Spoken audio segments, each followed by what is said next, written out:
आपका नाम जानना चाहेंगे और कहाँ पर आप शिक्षिका हैं? मेरा नाम रजनी है। मैं पचगांव फैज़ाबाद में हूँ इस समय और पढ़ाती हूँ वहाँ 6ठी 7वीं 8वीं क्लासेस में। कंपोजिट स्कूल है वो। एक जी। बच्ची के साथ कोई घटना हुई है, क्या है हाँ, उस मामला? बच्ची के साथ तो बहुत सीवियर घटनाएं लगातार हो रही थी और मैंने लगभग जुलाई में उसके लिए कंप्लेंट 1098 पे किया था और जगह जगह मैंने कॉल किए थे उसको सेव किया जाए, लेकिन उसकी लगातार हालत सेम बनी रही और उसको वो टॉर्चर करते रहे और अब तो उसको जलाया गया है। इनफैक्ट उसके अंदरूनी पार्ट्स भी उसके जले हुए हैं और वो देखकर जब हमें उससे पता चला, स्कूल आई तो वो गिर गए लगभग।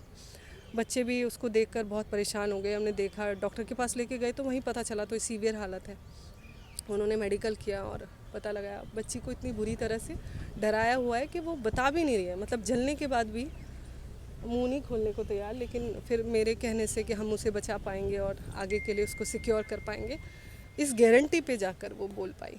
तो कौन लोग हैं जो उसको परेशान चाचा कर? चाची उसकी फैमिली है, फैमिली ऑफ हिस्ट्री जो पूरी क्रिमिनल्स की है पूरा, मतलब तो इस वजह से उसको बहुत ज़रूरी है बच्ची को वहाँ से क्या उम्र है बचाना। मैम इस बच्चे बच्ची की? 13 साल होगी अच्छा। और उसकी ग्रोथ उस हिसाब से 10 साल की भी नहीं है। और उसके घर में कौन कौन है? बच्ची के माँ बाप माँ वगैरह? बाप नहीं है वो ना, भाई मतलब बहन? अच्छा मैं भाई बहन कोई नहीं। प्रताड़ित करने का कारण क्या था? अब बच्ची ने कुछ बताया आपको इस बारे हाँ, में? मुझे लग रहा है ऐसा है, कुछ उसके नाम से होगा, वरना तो कोई रीज़न नहीं समझ में आ रहा था। अननेसेसरी इतना उसको छुपा के डरा के रखने का कोई मतलब नहीं है। बच्ची नॉर्मल है, कोई भी उसका केयर कर रहा है, गांव भी उसको हेल्प करने के लिए तैयार है। मुझसे कहा गांव वालों ने भी कि इसको किस तरह बचाया जाए, का आप खुद सुनिए।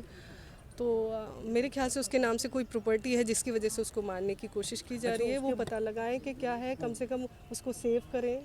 जी। कंप्लेंट दर्ज हुई है क्या? कोई हाँ, गिरफ्तार हुआ है? कंप्लेंट 2 दिन में, हालांकि मैं कल भी परसों भी जाती रही लगातार, उसके लिए कंप्लेंट लिखी गई है। मेरे नाम से ही कंप्लेंट मुझे करानी पड़ी क्योंकि कोई भी नहीं था। और तो गिरफ्तार कौन हुआ है? गिरफ्तार उसकी चाची को उस समय तो किया गया था, फिर छोड़ा, फिर शायद उन्होंने दोबारा से उसको अरेस्ट कर तो लिया। अभी आप यहाँ पे सर्किट हाउस आए हो, जी। तो पूरे मामले में जो पुलिस ने कार्रवाई की है उससे आप संतुष्ट हो? क्या आप यहाँ भटकना महिला पड़ा क्या आयोग की अध्यक्ष से मिलने आए थे? डेफिनेटली उतना सपोर्टिव तो नहीं रहे वो लोग शुरू से। मैं बल्कि उनके प्रति बहुत हम्बल रही कि कहीं से उनको कुछ चीज़ बुरी ना लग जाए, बच्ची को कुछ नुकसान ना हो जाए। तो इस वजह से उतना सपोर्ट तो नहीं था जितना उनको होना चाहिए था।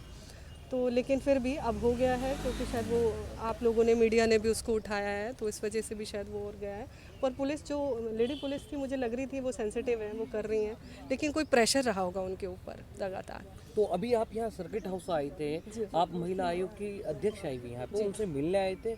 जी, मैं ये सोच रही थी कि उसकी आगे की कैसे करी जाए, उसकी सिक्योरिटी, उसकी शिक्षा, उसकी एजुकेशन, कहीं ऐसा ना हो फिर से वो उस नरक में चली जाए जहाँ से वो बड़ी मुश्किल से बचाई गई है। तो अभी मुलाकात करोगे आप या केवल आपको मेरी को अभी आश्वासन मैं देकर